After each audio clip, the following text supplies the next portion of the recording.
Hey guys, welcome back to turning a $740,000 property investment to a $1.3 million property. Now, today I want to talk to you guys about how to find the deal or how I found this deal. But before I get to that, let me tell you guys my strategy and how is it that I do it to find deals. When you're doing investments, the most complicated things to do, believe it or not, is finding the right deal. Because you could get money from friends, family, from loans. You could hire contractors to remodel the project. You could get architects. You could get everything that you need to do a flip. But finding the right deal is what's really complicated. All right, guys. So my secret is simple. I know where and what to look for. That's it. It's very simple. See, what happens is that if you know what you're looking for, it's going to be easier for you to find it. It's going to be less time for you to look for it. Now, a lot of people, what they do when they first start, they kind of just go all over the place. And they have no idea about neighborhoods. They have no idea about properties. They have no idea about what things are selling for. So that's a problem.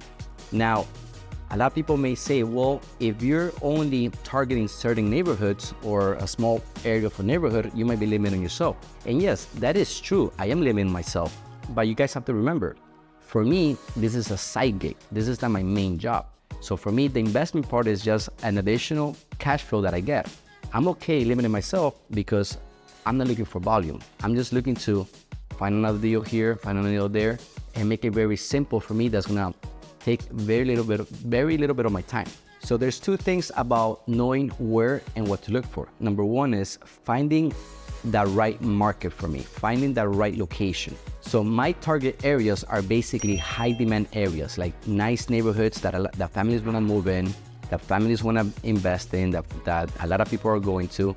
And in addition to that, I find areas within a 10, 15 miles from where I'm located, because when I'm finding an area close to where I'm located, it's gonna be easier for me to manage the property, to go visit the site, to go run to there if I have to do something. Also, if a property hits the market, I'm first in line to go see the property because I'm gonna get an alert. As soon as that property comes out, I'm gonna get an alert and I'm gonna go see it first. In addition to that, by finding the properties in a high demand area, when I go and sell it, they're gonna be easy to sell or easy to rent because there's a lot of demand in that neighborhood. Number two, my target property. One thing is the location, right? The location. Now that I set my location, I know exactly what where I'm gonna look for. Now I wanna find the right property in the location. Now what I like to do is, I like to buy single family homes. I like to buy houses that are ugly, in bad shape, that nobody wants.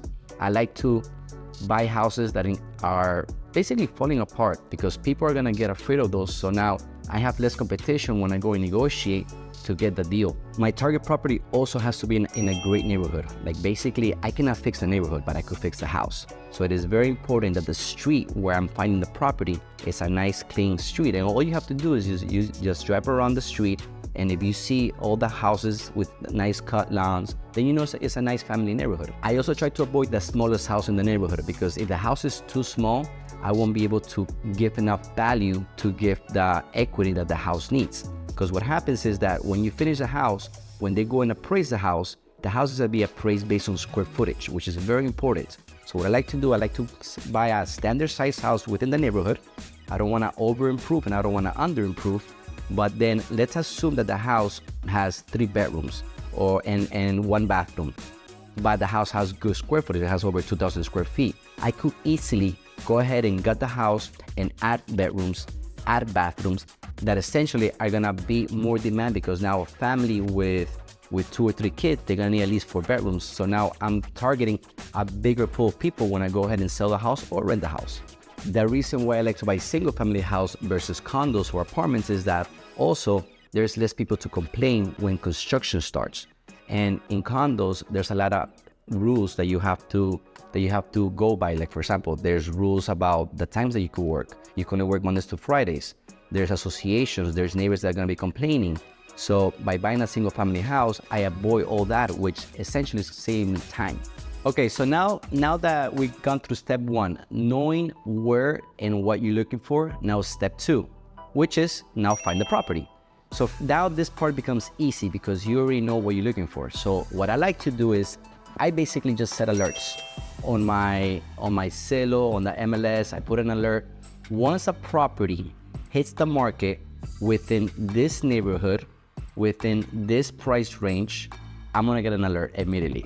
In addition to that, I know a lot of realtors and they already know what I look for. So I already told them, listen, if you have a house off market, send it my way.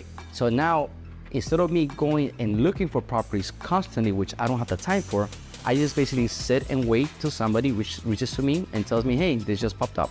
Now we go to step 3. How do you know if it's a good deal? Now, for me, what I have been doing, once I know the area and once I specified the property that I'm looking for, you have to start searching that area, the neighborhood. You have to start learning. You could call a couple of contractors and ask them, hey, how much does it cost to remodel a house in this neighborhood? How much does it cost to do certain things that you already know what you're gonna be doing to the house because you already have your ideal target, you already have your ideal property. So that scope of work is gonna be consistent. In my scope of work is basically always the same. I go in, I do a full gut, I reconfigure the house, and I build everything brand new. So I already know my cost per square feet. What you guys have to do is you have to figure out the cost per square feet in the neighborhood that you're looking for, so that you already have a number in mind. You wanna also be watching what's selling, what's popping, what's coming in the market, how much people are asking for the houses, because now that's gonna give you a number on how much you're gonna be able to sell the house. Maybe that in neighborhood that was trading for $1 million now is maybe trading for 1.2.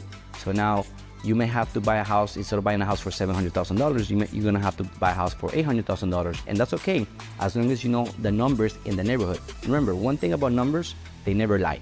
It's simple math. You add, subtract, and whatever is left, that's your profit. So those are the 3 steps on basically how to find a deal. So step number 1 is know what you're looking for. Step number 2 is find the deal. And step number 3, know your numbers. All right, guys, so now that you understand my strategy on how to find deals, let me explain to you about this deal. How I'm gonna turn this $740,000 deal into $1.3 million. So the way that this deal came to my lap is that I was literally laying in bed. I remember laying in bed, watching TV, and my Zillow app sent me a reminder, blink, blink. A deal just came in. I opened my phone, I looked at the deal, and I had everything within my research. So at that same night, I texted the realtor, hey, I am a cash buyer. I know the area.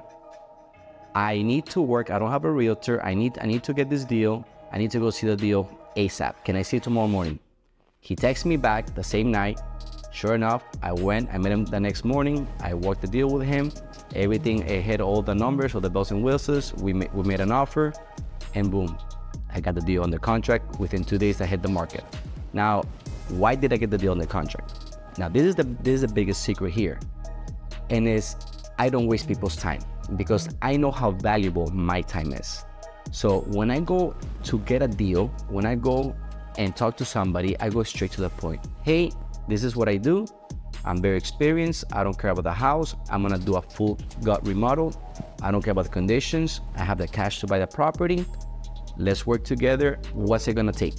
So I go straight for the kill.